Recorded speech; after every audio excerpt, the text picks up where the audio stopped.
Good morning, everyone. This is DJ Morena Libre, and we are in La Hora Feminista, the Feminist Hour here on Vaquero Radio at UTRGV. And I have our DJ, JC, isn't here today. Or he might join us a little bit later. I don't know. Hopefully he's running around, across campus, trying to make it over here. But I have Juan Jose Garcia, our producer, and then we also have a guest today, Aaron Hinojosa, and I'll introduce him in a bit. Juan, what's the weather? Uh, Buenos dias. Good morning, everyone. This is producer Juan Jose Garcia, or also known as El Che. Well, for today, I mean, it's kind of surprising, right? It's actually 80 degrees right now. I was pleasantly surprised with the rain yesterday, which was really beautiful. I'm hoping that the weather is saying that, for the rest of this weekend and this week is supposed to be in the high 70s and low 80s. So this is a little cold front we're getting. Yeah, it's like, so enjoy the cold front. Bring out the big old sweaters and the jackets, because it looks like by next Thursday and Friday we're going to have to put them away again. Okay, bueno. Okay, so I'm really excited. I'm really excited because I was able to get Aaron Hinojosa to come to the show. So I'm going to read your bio, Aaron. And then please correct my pronunciations in some of these because I didn't know about the dog. Is it a dog breed? No, I don't know. Adventures? Yes. Okay. Okay. So Jose Aaron Hinojosa serves as a director for TRIO, Student Support Services at UTRGV. TRIO SSS, or Student Support Services, is funded by the U.S. Department of Education. It is a program dedicated to increase the retention and graduation rates for low-income, first-generation, and or students with documented disabilities at UTRGV. Prior to this role, Aaron served as a program coordinator for the Center for Diversity and Inclusion and Dream Resource Center at UTRGV. His professional experience includes serving as residence hall director and instructor at Texas State University, student life coordinator, and SGA advisor at Austin Community College, and student judicial affairs officer at UTRGV. He has a master's degree in college student affairs and a bachelor's degree in communication. In his free time, Aaron likes to spend time with family and close friends, cuddle up with his 15-year-old miniature dachshund, and go on adventures in Hyrule Kingdom or Raccoon City. If you know, you know, and I don't know.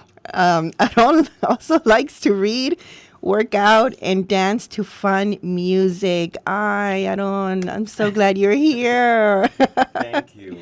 If you can get, yeah, there you go. Thank you so much. Yeah, so thank you for being here. He also brought some music, so we're gonna be listening to that a little bit later. But for now, please tell us who Aaron Hinojosa is, right? Oh, where's my memoir? Let me write that. Right? No, but thank you so much for having me, listeners. Thank you for also listening in. I'm really excited and almost a little bit nervous. This is like an official podcast setup over here. But who is Aaron Hinojosa? I don't know. I think it's a little intimidating kind of writing out a little bio because it's like, what do you include? Yes. I also felt it was very important to include some things that I do outside of work because I don't think work defines me or should any one of us, right? Yes. But yes, I have a miniature dachshund. I've had her for 15 years. And the other, if you know, you know, that meant I can be a little bit of a gamer. So Hyrule Castle is a reference to The Legend of Zelda, video game series, which is I think my all-time favorite.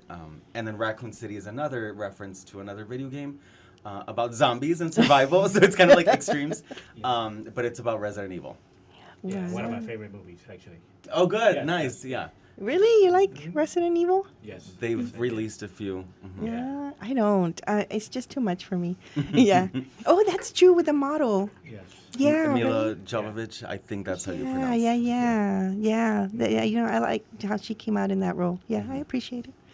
So tell us about what you do as director of TRIO. Yes. So I'm currently the director for the TRIO Student Support Services program here at the university. This program is part of the branch of TRIO programs, and it's been around, I think, since the 80s, since UT Brownsville. We serve, like you mentioned in the bio, 275 undergraduate students. And because it's funded by the Department of Education, we can only take in students who are U.S. citizens or permanent residents. And who meet the eligibility of the three things that I'm going to say: students with disabilities, first generation, or low income based on like financial need. So we help support their progress and their trajectory at the university. From today, we have a financial literacy workshop. So teaching them and trying to communicate the many components about like loans and like credit cards and debt and just different components of that, to how to write a resume. And starting to build their resume, so then we can then refer them to the Career Center, that they can then really polish up their resume. So those are some of the ways that we help support. Special shout out to Yvonne and Andrea who are right now kind of setting up for the other workshop, and then Max who's in the office holding it down. Oh, so I've been in the space, and it's a really great space. I'm familiar with TRIO. I wish I would have known about TRIO when I was going into college in the 90s. Yeah, because I didn't know about it. And it would have helped me tremendously. I mean, the way you all support students is amazing. I wish you had more funding so you could. I mean, because really the model that you all have here, it's really should be campus wide. I mean, because I think if we're looking at demographics, right, there's a lot of first generation, and then we do live in considering low income, taking into consideration that bracket, right, income bracket, and students with disabilities. So yeah. No, absolutely. I think we try to help support our students as best as we can, and we also understand that some students, they'll figure it out, right? They have it within them to just echarle ganas and do what they can. But sometimes it's overwhelming and it can be intimidating, especially for first generation college students who maybe don't have a family member or a sibling who like knows the process. I mean, financial aid documents I think are like really intimidating, and just like, what are we doing and when are we doing this? But also just the process. Sometimes even our faculty and staff, like the approachability may seem intimidating. So we try to kind of ease them into those experiences. But it can be a little intimidating. Yeah. I mean, it is. And I know you and I actually, in a way, met, right, through one of those workshops with how do you communicate with faculty. And I think as faculty, it's also really important that we, I guess, think about and reflect about how we present ourselves to students to make sure that they are finding a space or somewhere where they can actually be mentored, or at least just guided, right? Not even a mentorship, but just guided. Like, hey, this is, you can go here for that, or you can go here for that, right? And break that little barrier that many students feel really intimidated by. I've had to do a lot of reflection on that as faculty, right? Just trying to figure out how do students perceive me. Right. But because I'm first generation too. Juan, you're first generation. Yeah, I am. And I mean, and for me, like I said, I mean, I joined, I mean, if I would have known, I graduated back in '88, and if I would have known that, TRIO existed, I probably wouldn't have had to join the Navy, get that GI Bill, and then come back to school right at I mean, probably would, well, maybe it was a good thing that I came in at 22 instead of 18, right? But but still, right, to have those options, and like you said, and even with that experience of coming in, I was still a first generation. I still, nobody in my family went to college, and like you said, I mean, and back then, everything was paper. It wasn't like today where you just jump into the computer, and if you did your taxes from last year, all you have to do is click and then it'll upload them for you. No, you have to actually write everything in. So it is a scary thing. And then now being on the other side, right, being a professor, I mean, for me, that's one of the main things I always try to tell my students is like, look, we're here to serve you. You know, you're paying our salary, part of it, right? Because you pay tuition and stuff like that. But but my main responsibility should be your success, right? And if I'm not working on that, then I need to look at, okay, what can I do better? And like like Sylvia was saying, like you're saying, right? It's like we have to make sure that as faculty we know that your office is around, right? Other offices are around, so Yeah. that we know how to get students to them and get that help they need. Yeah. So what are you seeing? So you're saying that you're serving 275 75 is what our capacity based on the grant. on the Yes. grant. Okay. So a little bit of a plug, everybody. If you're Yeah. listening, if you're a student who qualifies, we have spots open right now because people graduate and or whatever happens.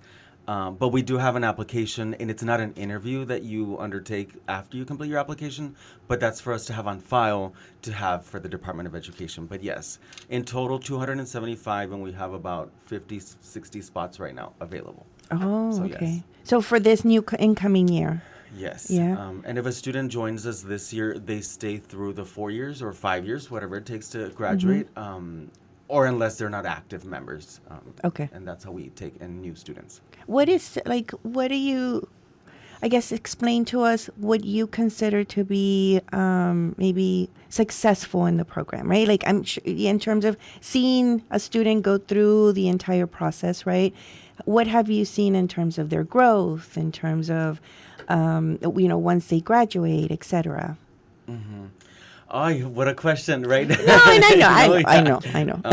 How would I define success in the program? I mean, I think somebody would say graduation because that's like obvious, I think. But I think one of the most beautiful things, and I think it's the successful part of it, is that I think the staff and like the energy of just who we are in our space. I just see a lot of like sparks of moments with our students. I mean, I think just yesterday I was meeting with one of my students, and she was trying to process her paper, and then she was like, I have too many ideas, and I don't know how to go do it. And I was like, pues vente, let's meet, let's process through this. And I think after meeting with her, I was like, let's put some stuff on the dry erase board, let's set an outline. I felt and I saw that she looked better about like, okay, I think I feel better. And I'm like, I don't know how you're going to do in the paper, pero here's what I think. So I think those kinds of things. I think we also have students who are trying their very best with very difficult situations. And I think there's a beauty in holding all that for them or trying to like, you know what, it's okay. How can we help right now? And we have a lot of students like that. I mean, we have a lot of students who also are like dual citizens, and they travel back and forth from like Matamoros and stuff. And I'm like, I don't know what that's like, but I can imagine like waking up earlier, waiting in line. Is the bridge going to be open? Like things like that are some realities that I'm like, I don't know what that is, but here they are in our classrooms, in our space. And I think there's that for me is like small steps in like the bigger picture of success. From what I can kind of like quickly answer. Yeah, well, no, but you mentioned something really, you get down to the nitty gritty, right? Like you're there with them, helping them. Too much sometimes. Too much. No, I'm kidding. No, no, I mean, it's your calling, right? It's like whatever that moment calls for, right?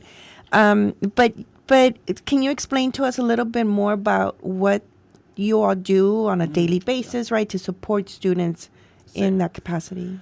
So, a ver, okay, yesterday. Yeah. No, I think our office is open 8 to 5, right? So we offer the typical services like meeting with students, talking about their classes, preparing for their classes, or trying to get them organized so that way they have a better plan and like deadlines or prioritizing.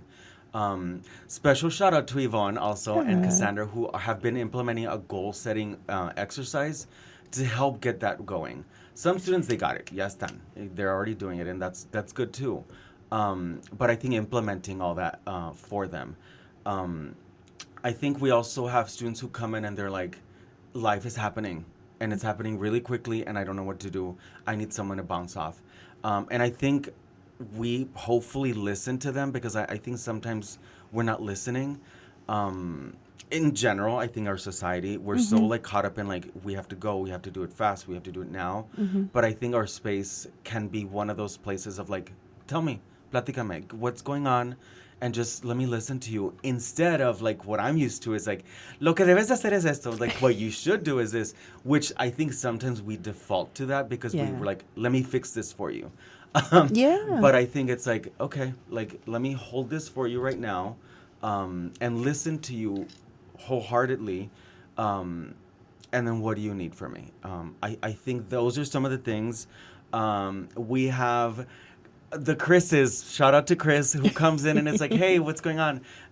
Bringing in coffee or little coffee things. To a student, Marlene, special shout out, Aw. talking about her organization and what the great things that she's doing and her plans. So I think all those are like very like typical day things, that I think we try to do. Today we have a workshop about financial literacy. Tomorrow we have a retreat with students who can show up and who want to attend, and we're doing like team building leadership exercises so they can work on communication and like just other skills. But we also have had you, Doctora Silvia, as a guest to hopefully communicate with the students. Like, if you have a question, like, we're here as faculty. And I think that's a very important thing, that sometimes I think we forget. And I also really enjoy and love and admire that, like, I think you're genuine and authentic in how you live your life and how you teach. Because I think students, it's important to see a range Yes. of like personalities, of people in like teaching roles. And I think you exude that. So thank you. Oh, I appreciate that. I really do. So being that, I am considered first generation. I was raised by a single mom. I hate saying single mom. I hate that term. But I was raised by my mom, and her family. And my mom, I remember my mom drove me up to San Antonio porque right away we want to leave, right? Like so I ended up registering in San Antonio, and I remember driving up, like she was teaching me how to drive the long distance. And, but I mean, I me mandaba, I think she would send me like $20 here and there on mail, not even on the, not like today, not like today. No bank transfer. Cash out. Yeah, exactly, none of that. And then, but I had to get student loans. I had to navigate the entire, and her and I were just there trying to do it all together. So I really, for me, it's been really humbling to be, and I'm going to go back to that word, right? Because we were talking about this earlier. It's been really humbling coming back, and because I'm from here, right? And I came back, and I was really lucky to come back and teach here. But it's just humbling to talk to students in my classes, and they're still going through the same experience that I went through, right? And then you talk about the students with dual citizenships, right? That they're coming from Matamoros, and then like just having to change my perspective and my assignments or even the instructions because, oh, wow, now I'm dealing with now I have to account for Matamoros, right? As a city, as a part, because I do community geographies, right? And before I was just thinking, oh, RGV, right? But no, like I have to account for Matamoros, I have to account for Reynosa, like it's a transnational, it's a borderland, right? But so for me, I think it's just been that, and I hope if you're a faculty and you're listening, I want Aaron to kind of tell us a little bit, maybe about what you would like to see, right? Because you were talking about it's good for students to see the range. Because I'm not, I come on as genuine, but I also realize that I'm not like all faculty. We're not all faculty. I even put it on my thing. Not all faculty are cut from the same cloth, right? So I want. You're right. Like it's great for them to experience a range of professorships, of just different types of instruction and everything, right? Because that's the real world, right? That's the real world. And so but you as starting to be really, building relationships with students, building community with students. How would you like for faculty to contribute to that? I think, how would I like for faculty like, who am I? ¿Quién es él? Well, you're You're technically, I mean, you're the first contact, especially the creole students, right? Yeah. This first gens that we're talking about. Right. So, I think a lot of times our students come in and they explain, like, this is happening. I don't know what to do. I think we always, like, try to promote, you know what, just reach out to your faculty. And, like, most of them, like, yeah, they'll communicate with you and figure it out. I mean, just like, I think it was yesterday, one of our students came in and she was, like, freaking out. She's like, I would try to do my, like, lockdown browser exam thing or whatever. I guess it didn't go through. And then I was like, okay. And I think she worked with Yvonne and was like, let's reach out to your professor, communicate this. Luckily, the professor was able to work with her. So I think that's, I think, one example. There's different realities. So I think continuing to promote, hey, like, people come from different backgrounds. Yeah. Like this whole thing about, like, just coming back and forth from Matamoros is one of the many things. Like, there's some people who are, like, on the shuttle bus, like, Yeah. trying to get to Edinburgh because that's Yes. only where it's offered or whatever. So I think being more mindful about just the different realities, I think is very important. Also, I think, like, life happens. In a meeting yesterday, well, I shouldn't, like, like, overshare. But I think learning about what people go through at home, I think sometimes, like we have to leave carrying that. But it's like, how can we provide that buffer that, like, hopefully when you get to class, you're not worried about that. Because sometimes, like, we don't think about our needs, our basic needs being met, where we can then focus for doing homework or taking that Yeah. exam. Yeah. Because sometimes, like, guess what? Like, I'm not worried about this exam because I'm worried about the lights or the internet not working or who's going to take care of mi hermanita or someone at home. So I think those are, like, the other realities. I think some faculty, yeah, like, I think they know that. But sometimes it's like, hold on, like, let me take a moment and, like, Yeah. understand. That's beautiful. Yeah, that's because we get lost in the content, right? And, like, oh, this is what I want you to learn this, and this in my class is my only one, right? That you should care about. But no, but we have to stop and be more mindful. Yeah. Were you gonna say something? Yeah, no, I was just gonna say the same thing. I mean, one of the things for me, like I taught it, I was teaching in San Antonio, and now I'm teaching here. But for here, like you were saying, right, that the students, I mean, yes, they might be, it's a predominantly Hispanic serving institution, right? But even within that demographics, right, there is all these differences. So, like, for me, one of the things that I did, I put in my syllabus for this year, right, was that as far as, like, the work that they're turning in, right, if, English is, what's expected, but if Spanish is your better language as far as, like, writing and stuff like that, I go then turn your paper in Spanish. If Spanglish or Tex-Mex is known here, Yeah. is you feel more comfortable in and you're able to relay what you want, and, like, turn that into, right? Again, because like, like you both are saying, right? But especially I know within your office, right? I think these are one of the things that if we can show students, okay, we know where you come from, and what's happening, then we can make sure that that you do have a successful 4 or 5 years to get that and stuff like that. So Yeah. definitely. Yeah. I mean, I think it's important that we also as faculty. I think there's a bridge, constant bridges that we can be building, right? And I think for me, it's really important that faculty, that we all are, we're categorized as faculty, student, staff, right? But there's so many bridges that still need to be built across each of these intersections, right? And identities. Okay, so Aaron, you brought a song. Well, you brought several, but we can afford one. So The budget's real tight. and so right now we're gonna play Evie Queen and DJ JC got here. Cierra la puerta, DJ. So we're gonna play Evie Queen Que Lloren. So why the song? I know. I just love Ivy Queen. Yes. I love to dance. I think reggaeton, the history of reggaeton is very important. It is. So It yeah, is. It's La reina de reggaeton. aquí está. Right. We are back and we're laughing. Okay, so that was Evie Queen with Que Lloren, and then DJ JC finally made it. So he's here sitting next to me without a mic, which he's probably hating. It's okay. I'm just enjoying the show. So thank you so very much, everyone. Okay, so Aaron, we ask our guest, what does feminism mean to them? So you have the floor. Oh my goodness. You have the floor.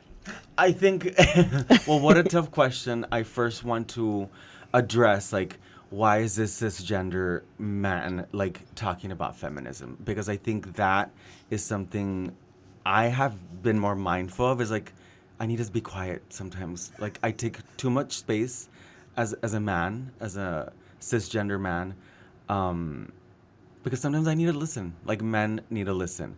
What I learn about and what I know, or what I think I know about feminism, it's not anti-male, it's not anti-men.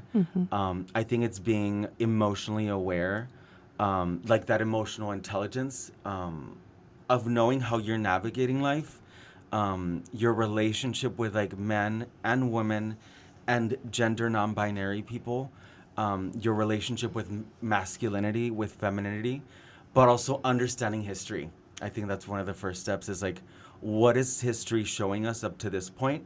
And men have typically been at the top of this ladder. Masculinity has been at the top of the ladder. Toughness and like muscles and like all these things that are associated with men and masculinity. So then unpacking that, sometimes that emotional intelligence, we don't know how to do. And I think the hardest thing that I have had to learn is like, what am I doing that is contributing to this? Or what are my parents doing? And I think that's really hard, because I think we hold our parents up so high that sometimes it's like, no, they were perfect, nothing's wrong, nothing to see here, todo está bien, no me digan nada. But I think that's the hardest part about like learning about feminism that I've come to learn. And I think I'm continuing to work on that. Like, how am I taking up space, like physical space? How am I taking up like sound space when other people can speak, right? Yeah. I also have to understand my other identities, right? And how have I been marginalized in this bigger system, right? But I think I've also considered like the work of like Kimberly Crenshaw, who coined the term intersectionality, which was meant to talk about like women, like, well, gender and race, specifically Black women, how they were being victims, and they continue to be victims of racism and sexism.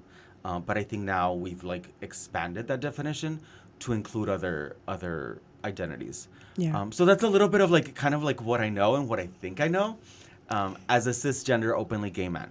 Well, I think you are, you know quite a bit. I mean, and just your lived experience, right? Yeah, I mean, I love that. I really do. And I really appreciate you coming in here and acknowledging the fact that you take up space, right? And how we're taking up space. And I've had to also think about that, right? But I really appreciate you coming in with that sincerity and that acknowledgement that you as men, right, cisgendered men, you all are also in that process, right, of trying to. I hope. I think it should be a movement. Yes, yeah, it definitely should be. In terms of how, and I think it is. And honestly, I think cisgendered men in the LGBTQ community are leading that. For me, from my perspective, are leading that conversation, are leading that movement, have been leading it for a very long time. Bringing down, dismantling these toxic. And right now we're using toxic masculinity, right? But masculinity and just, so I really do appreciate that. And just the profoundness of your understanding of feminism, right? I mean, and I think it also speaks, like you said, like you're learning, right? You're still learning, but but the fact that you actually put the work in to know, I mean, not too many men out there know Kimberly Crenshaw, and what she means, what she means, right, to this intersectionalities. And and the thing that I think I find it, for me, I find it um, like like a happy thing or a happy place because, again, the position that you have in this university, right, as with Trio, I think that that's also a way for us to kind of, like you were saying, right, that projection of, okay, these are things that come up and feminist issues, right, or feminism and sexism and all of the isms, right, all these intersectionalities affect all of our students one way or another. And so I think if, for me, I feel like if more staff and more faculty kind of came from that, started from where you're coming from, I think this university and just education in general would be a whole lot different. Well, society. Yeah.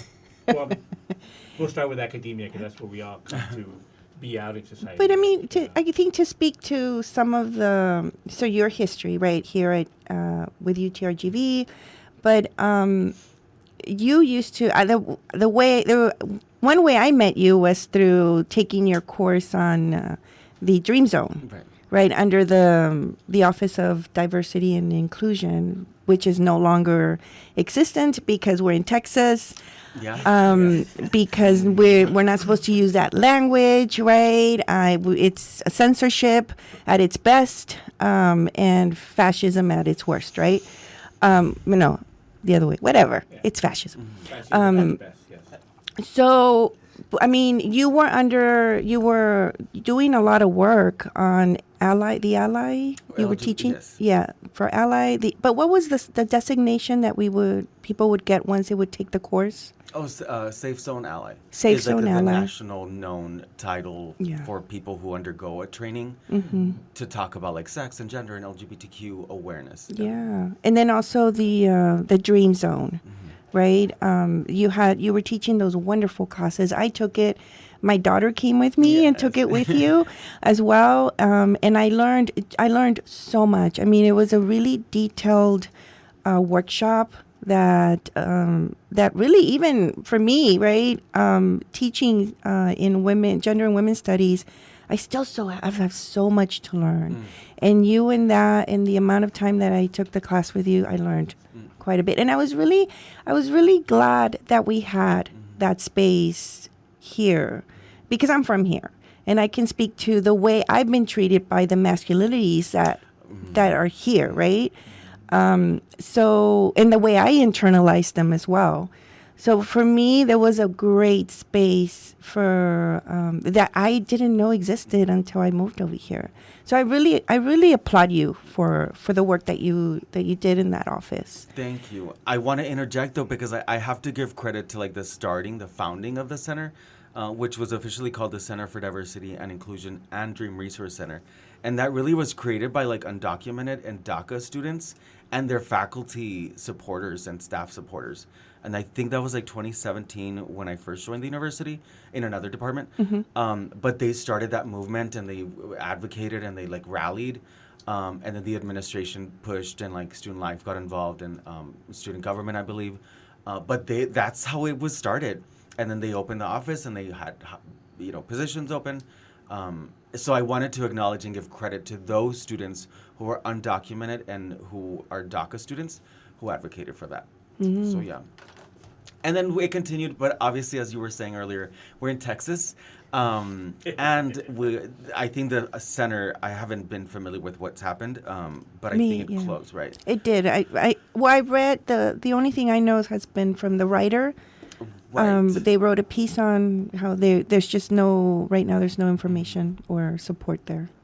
Yeah, it's unfortunate though, but I think going back to your other question about like faculty, even staff, it's important to always have those spaces. And I used to say that in the Dream Zone and Ally Safe Zone trainings, is like this is one of the many places that students should feel comfortable of being themselves, expressing themselves, learning, discovering, asking. But maybe our offices can be that. And I want to believe that our trio space is that. Because we have students who are like, hey, what is that? Or like, hey, I'm going to go to this. Or I just went to this thing the other day and I want to talk to someone about it. Because a lot of times they can't at home. Or they may not have like a friend or like they haven't found their tribe. just like talk about it. But for many other groups, not just LGBTQ or undocumented students or DACA students. So I think that should all happen in other spaces. And how are you seeing this generation in terms of how they are the dialogue around these identities, around these concepts, right? What are you seeing?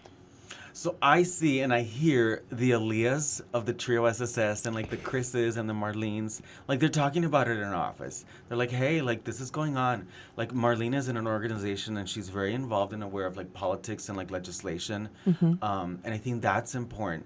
I'm gonna like just continue to name drop. But Of course. also like Aaliyah is one of our students and she's like, I'm learning this in class and I want to share with people.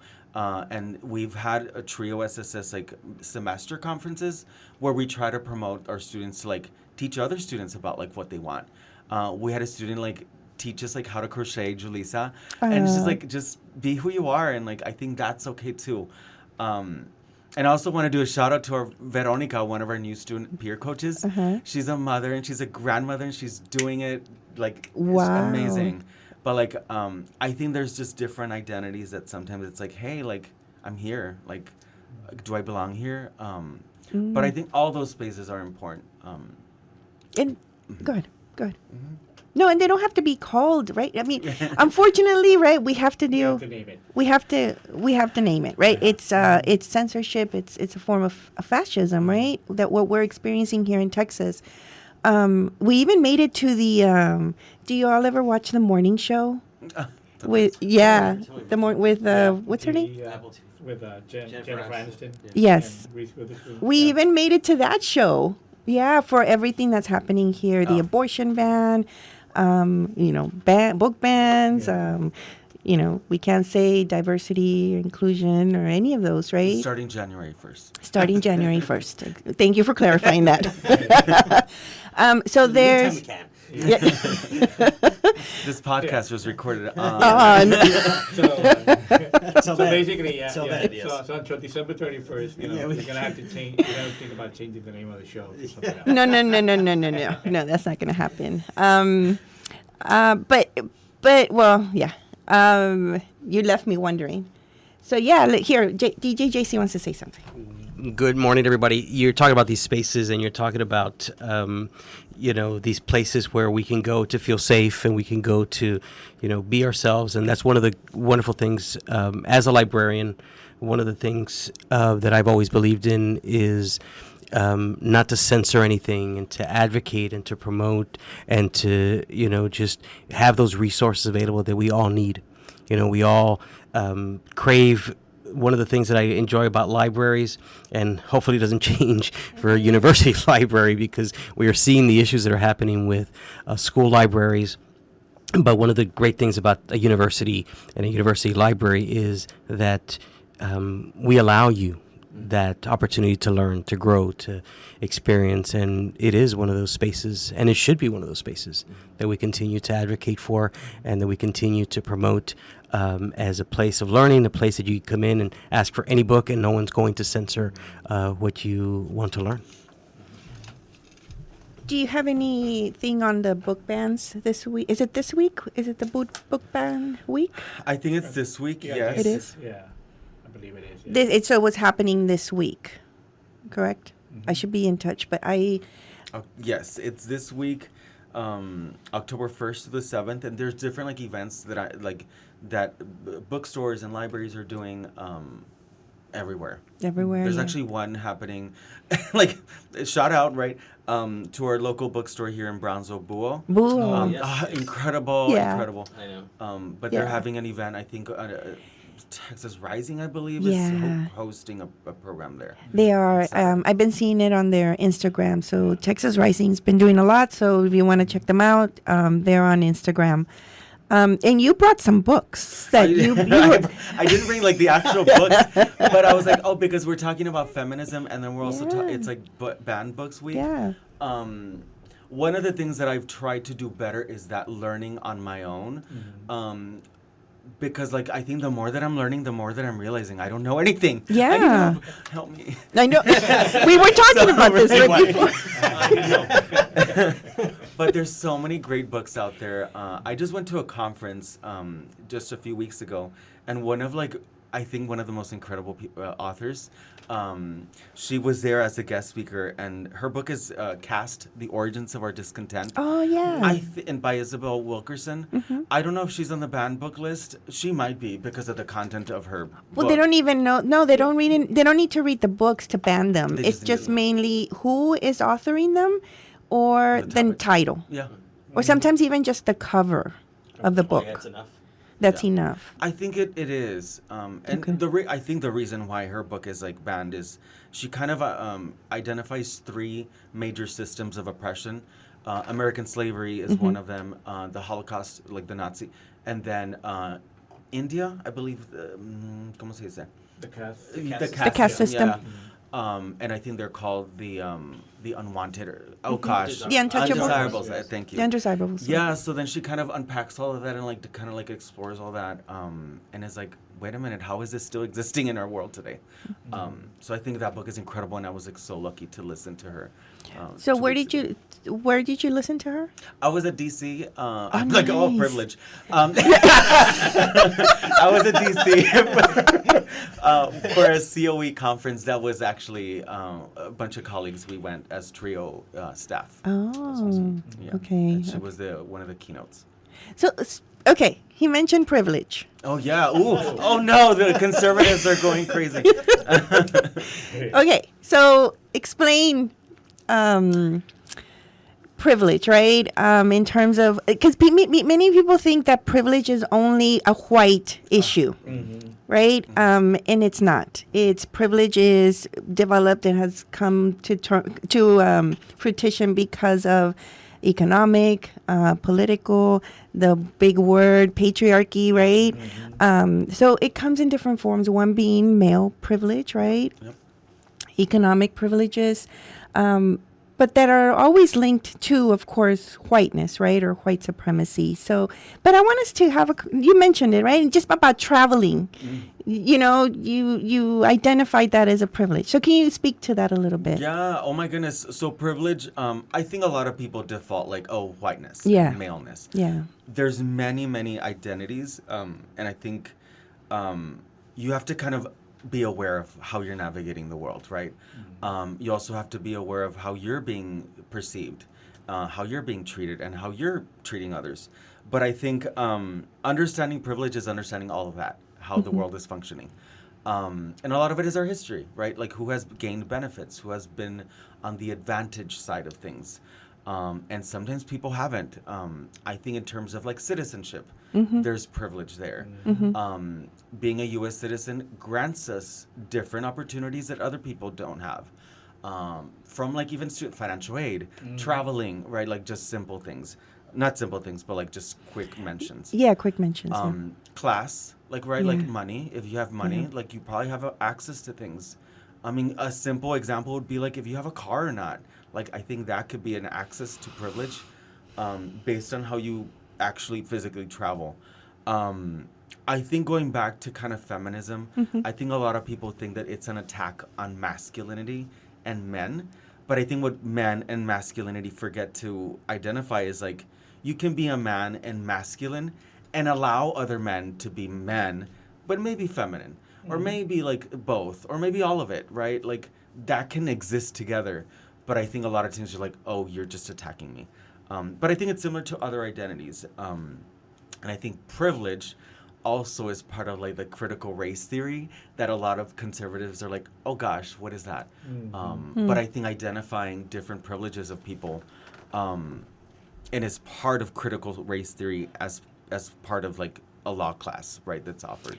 Yeah. And it's not what people think it is. So yeah, so critical race, and you can also join in on this, but if I miss anything, but critical race theory is it's really emerges out of law and law theory. And Kimberly Crenshaw was actually one of the thinkers at that time, right, when it was starting to emerge. And this is where some of where intersectionality also comes from, right? Because it's her as well. But critical race theory brings in race from a critical perspective, which was non-existent in law, right? Like it's just something that so it was a group of them that were really trying to think about how are we framing race within the legal system, right? And then from there, it started just branching out into other disciplines, right? Like many theories do. So it's really non-threatening. It's just looking deeper into race, right? And how it's impacted historically different communities. It's really nothing. No vas a leer ¿cómo se llama? El boogeyman, with critical race theory. But it's been really misinformed. There's a lot misinterpreted, and just I think just because, again, if race is in there, Oh, Yeah. nope. No. that's it, right? We shouldn't have that conversation. Go ahead. Yeah, and like you say, and I mean, and it is that. I mean, for me, it is that word race. I think that this whole banning and getting rid of and stuff like that. Because the thing is that, I mean, and I'll include myself because I, even though I was born in Mexico, raised in this side of the charco, as they say, right? I learned the history that I learned was the history of the U.S., with the history of how great America is, right? Of how if you work hard enough, right, and you pay your dues, you can achieve that American dream of the white picket fence, the cars, the vacations,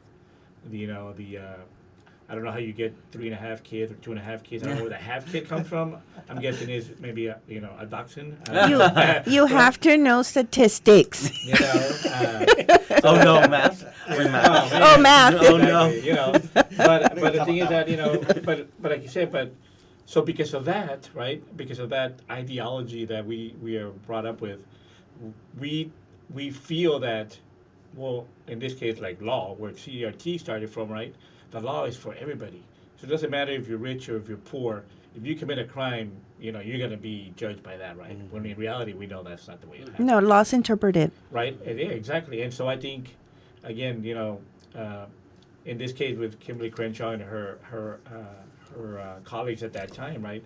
They're like, well, no, I mean, there's a history, right, of violence against people who are not white, people who are not men and white, right? And so... And men with power? Exactly, right? Well, yeah.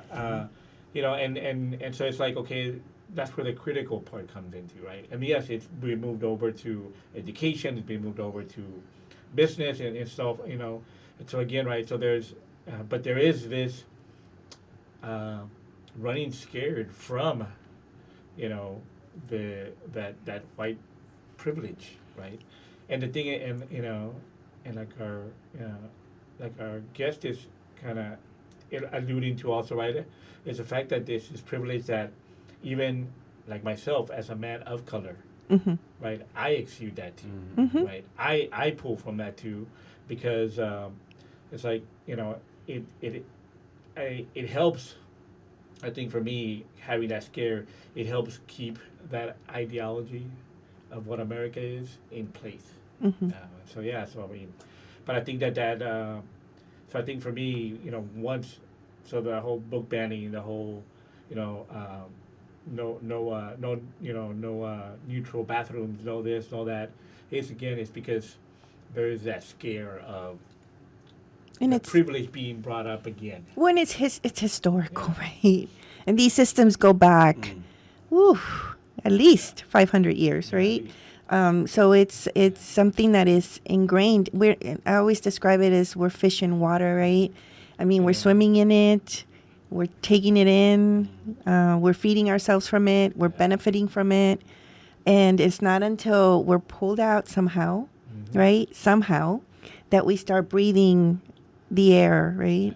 And realizing like, oh, I'm there. Like, But I would say even further than 500 years. I would say, if we as Catholics, it's been 2,000 years. yeah, right? yeah. It's a lot. It's a lot. If we're so Because, now you're linking patriarchy to religion, right? To Christianity specifically. And you can't really. You can't. Honestly, you can't separate them. You can't. You can't. But that's another That's a lot of conversation. because that's a long one. That'll be season 3. That'll be, but that'll be January for. Oh, no. So we're gonna have to be more careful. Yes. How you say the term. But yeah, so okay, so going back to feminism, going back to privilege, and here in the show, we kind of started out with Barbie as an example, right? Because of DJ JC, because he he watched it, and then I went and watched it. But I mean, it's really important for us to have these conversations, to have these spaces for conversations. So that, because I still see students, and I was probably one of these students where you whisper white, or you whisper like different identities that are, are perceived as, the way like as alternative or just different, right? We other. So for me, it's really important to find those spaces, right? But also create them, right? Like create them. And I mean, they don't have to fall under diversity. Yeah. They don't have to fall under inclusivity. I mean, these are also mental health issues, right? If we start talking about the trauma of white supremacy in our lives, right? Or associating white supremacy with trauma, right? Or even just, if we want to use a softer word, whiteness, right? As there's trauma associated with that. There's trauma associated with patriarchy. There's trauma associated with masculinities, right? And even feminist, right? Or feminism in terms, right? And for a lack of a better word, I'm trying to separate femininity, thank you, from feminism, right? There's trauma to that as well, right? So if we even start going to that location and that space where we can start talking about them as traumas, as violent systems, I think we could open up so many different spaces for that. Yeah. What do y'all think? Well, you were saying like about like just feminism, and I think a lot of times men especially forget that like more work that's done on feminism kind of will help you at the end too, because that can free you from like the expectation, like be a man, and like all those like expectations that they have on you. So I think a lot of times that's forgotten because it's like, oh, there's an attack on me, but actually feminism will help you too. Yeah, feminism helps everybody. Feminism is for everyone, and I think there's a book out there. There is a book. It's called "The Feminism is for Everyone." Writing that down. Yes. And yeah, so okay, so we are coming towards the end. So anything you want to leave us with? Anything you want to mention? More shout outs? Where were you at? More, I guess like, oh gosh, I'm not prepared for this question. I'm like, my filing cabinet, I'm like, no, I think, thank you for inviting me. Thank you for the space. Hopefully the listeners learned something or enjoyed it. There's so much to obviously talk about. But I think, I guess the thing that I will communicate is like, being like media savvy, what are you consuming? Is that working for you? Because sometimes like obviously our media is biased in what is being communicated to us. So I try to make an effort on like receiving media and like news from like reliable sources. Yes. So like my go-to stuff is like anything NPR because it's somewhat like on the more relevant, like factual. And PBS News, because I'm like, I don't need the opinions. I don't need all the noise, like too much. Like just tell me what it is, and I will formulate my opinion and my like banter. Like, so I think being media savvy is very important. I've stayed away from like 2 major news outlets that I will not name drop. Yeah. But like, I do go more towards the NPR, PBS News, even though it's boring. Air quotes, because I think we want the escándalo, we want the drama and like, ooh, hype it up or whatever. We're like humans that we're like, we want this. Queremos yeah, we want the novela, the story, el chisme, all of it. So I think whenever we hear boring news, we're like, we don't want this. We want people to be dramatic. Yeah. So I will say that. Yeah. And those are the ones I go to. We do also listen to podcast when it comes. So, and I try in my classes to introduce students to like some podcast. So I'll throw in a podcast episode so that they can like maybe follow them or something. Eventually, if they like the episode that I dropped. But yeah. No, thank you for mentioning that. I think it's really relevant right now that we pay attention to the media, into what's out there, what we're consuming as, in the media. It's just so much. There's so much. So just last night, we were watching the 11th Hour, right? We just to kind of see what's out there. I tune in because he's always on, but I tune in when I need to catch up, right? Like what's going on out there because I don't like to be in. Just in the dark, right? But they were showing how one of the representatives in the Republican Party, because they ousted or they got rid of McCarthy, right? The Republican Party did, and one of the I think senators or Congress is he in Congress? I'm not sure. Went down to a podcast by Steve Bannon. And just Matt Gates. yes, Yeah. and just started giving a lot of misinformation, right, about what was happening and the reason why they were doing it from a very skewed perspective, and of course they're attracting a particular audience, right? So then we have to be careful be critical about what we're listening to, who we are considering, and asking questions, right? Associated Press is another one that they're trusted, right? That you can go to as well to get like the actual news. A lot of the news outlets get their news from the Associated Press. So, yeah. Okay. Well, anything else? No? No, just thank you again for accepting the invitation. And like you said, hopefully students, will find a space, like yours here in campus. Yes, we need to work together to create more spaces. Yeah, I know you're like, you took a deep breath. Ay, más trabajo. No, but it matters, and I think it's in the same, Yeah. Thank you. We had been wanting to bring you in for a very long time. We thought about you last year, but we're like, and we know you were kind of situating yourself in your new role, and but I'm glad you are welcome here anytime. If you want to like just talk about masculinity, anything, like you can come and join us, and we have a space right here to talk about it. Yeah. Okay. There's always a third mic. Yeah. We'll figure out how to get a fourth, Yeah. So, yeah. Okay. Thank you so much. So we are going to end the show with, I found this gem in the Vaquero Radio archive of music. It's by Laura Branigan, and it's called Self-Control. And everybody, thank you. Have a great weekend. Be safe. There's a lot of stuff going on. Have fun. The weather's getting nicer. Get out there, get some sun, do some self-care. And then, we'll see you next week.